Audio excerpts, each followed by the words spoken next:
Well, good afternoon, everybody. So this is basically a follow-up to the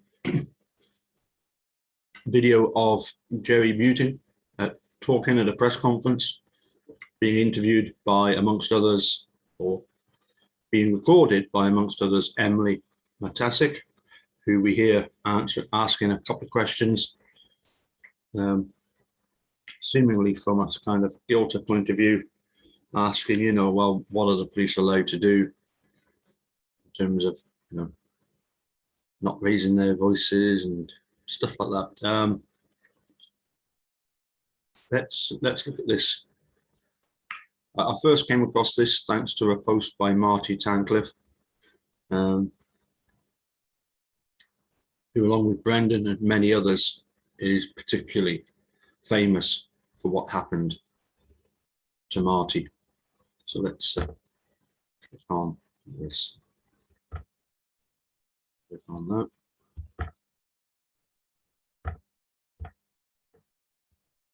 So this is an article, as I say, that Marty Tancliffe shared from the Innocence Project. Historic deception bill passes Illinois legislature banning police from lying to youth during interrogations. Illinois became the first state in the United States to pass legislation prohibiting police from using deception with youth. Illinois Senator Robert Peters co-sponsored and helped pass the first bill in the nation to ban police deception of youth. Springfield, Illinois, May 20th, 2021. On Sunday, Illinois became the first state ever to pass legislation prohibiting law enforcement officers from using deception while interrogating people under the age of 18. The bill bans commonly used deceptive interrogation tactics, including making false promises of leniency and false claims about the existence of incriminating evidence. Both of these tactics have long been identified as significantly increasing the risk of false confessions, which have played a role in about 30% of all wrongful convictions overturned by DNA. False confessions are also the most frequent contributing factor in wrongful conviction cases involving homicides, and recent studies suggest that children under 18 are between 2 and 3 times more likely to falsely confess than adults. This legislation is rooted in the work and expertise of the Innocence Project, the Illinois Innocence Project, the Office of Cook County State's Attorney Kim Fox, and the Center on Wrongful Convictions at Northwestern University School of Law, which we affectionately refer to as Steve and Laura, which collectively have exposed hundreds of wrongful convictions based on false confessions. The bill, originally sponsored and championed through the leadership of State Senator Robert Peters and State Representative Justin Slaughter, garnered support from law enforcement organizations, including the Office of Cook County State's Attorney Kim Fox, the Illinois Chiefs of Police, and the Illinois State's Attorney Association. It is because of this powerful coalition that the bill passed the Illinois General Assembly with near unanimous bipartisan support. Wow. The Innocence Project's initial foray into false confession reform was mandating the electronic recording of interrogations, a foundational change that makes a record of what transpires in the interrogation room. Now that more than half the states have implemented this reform, we have also turned our attention to interrogation methods employed by law enforcement, said Rebecca Brown, Director of Policy at the Innocence Project.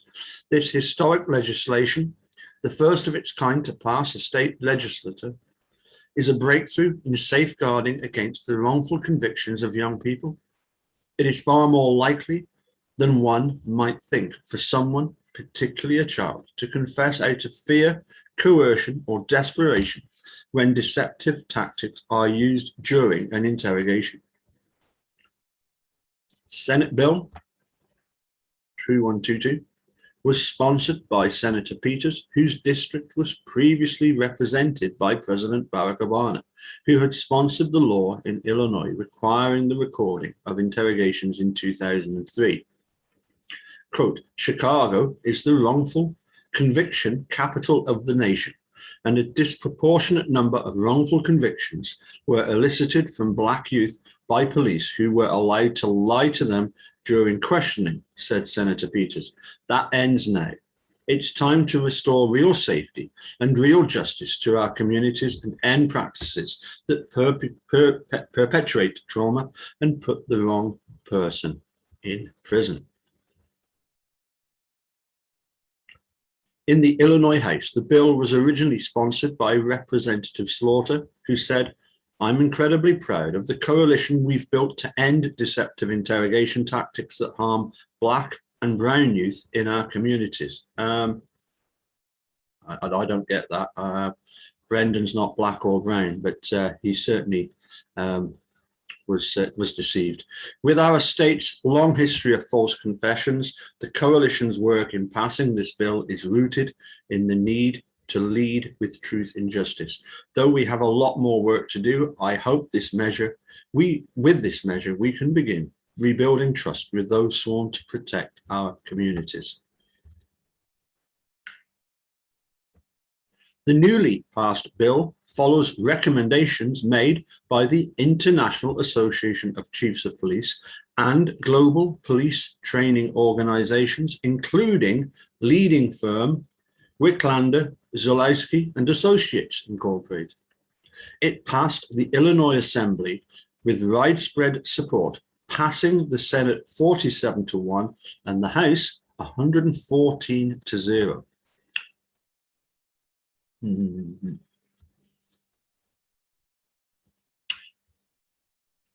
can only see the next paragraph, but we'll read the next one. The history of false confessions in Illinois can never be erased, but this legislation is a critical step to ensuring that history is never repeated, said Cook County State's Attorney Kim Fox. I hope this is a start to rebuilding confidence and trust in a system that has done harm to so many people for far too long.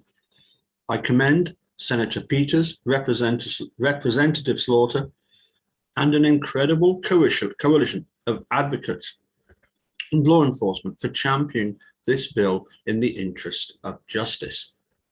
Now then,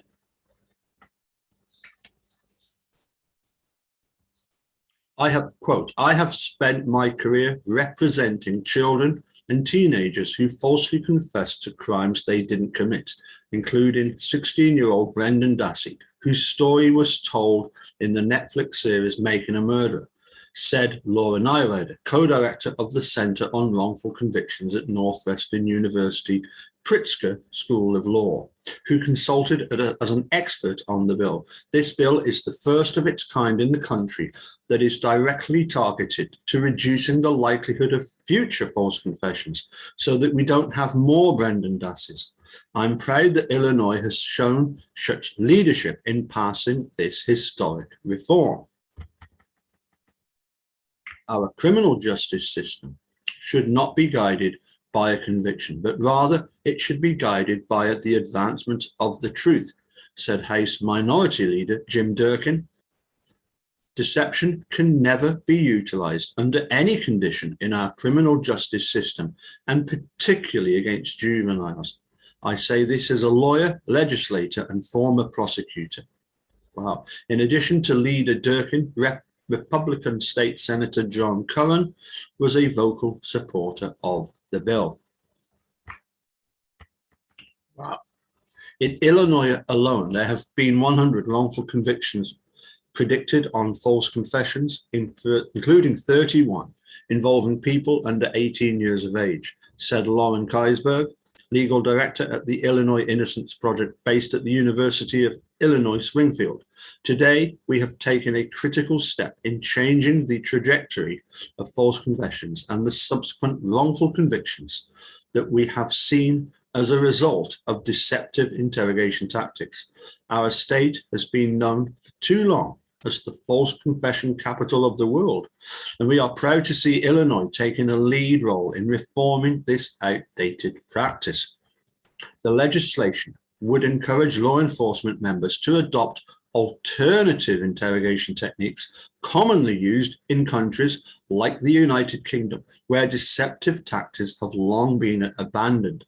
These alternative methods have proven far more effective in producing reliable confessions from suspects.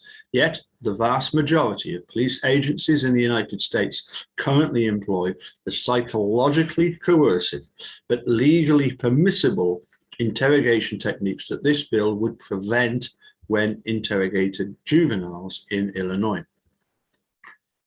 Lying to someone to confess is not only unethical, but contradictory and ineffective, said Dave Thompson, CFI and president of Wicklanders-Orlowski. The passage of this bill is a huge step forward in achieving more accurate and less harmful outcomes by using non-confrontational, morally sound techniques to mitigate false confessions. It will also go a long way in fostering trust between law enforcement and the community.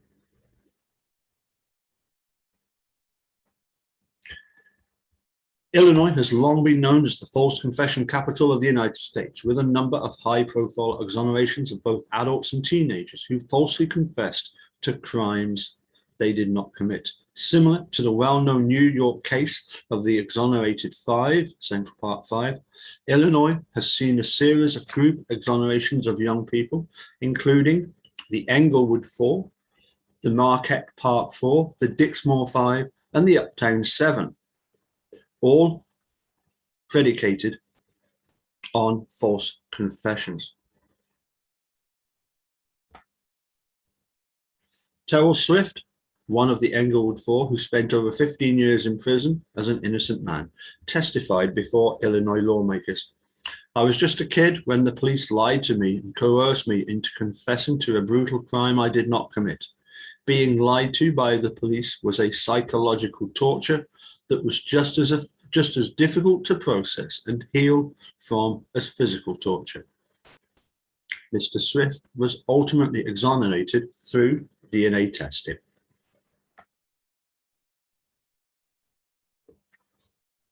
Bills addressing deceptive interrogation practices and their reliability of confessions have also been introduced in both New York and Oregon. Just last week, the Oregon proposal passed the full Senate and is now heading for the House. The New York proposal, which would ban deception not only for young people but also for adults, is still pending.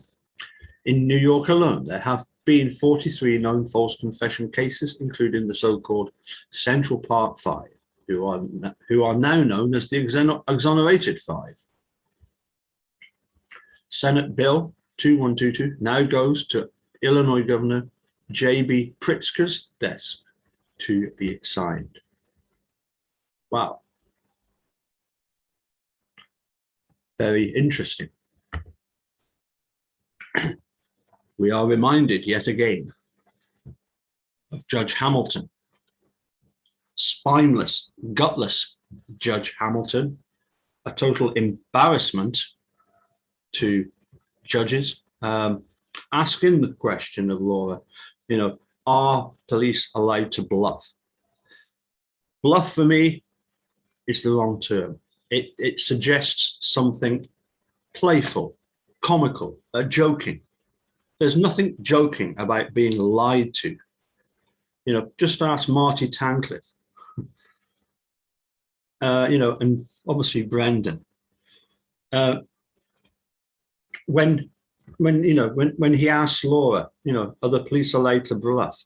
And Laura says, yes, they are allowed to bluff. When really, she should have said no.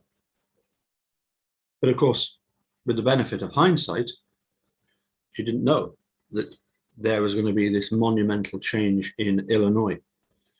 One hopes, therefore, that people like Judge Hamilton will be actively seeking to redress their mistakes and try and do their best to see that Brendan Dassey is released as soon as possible.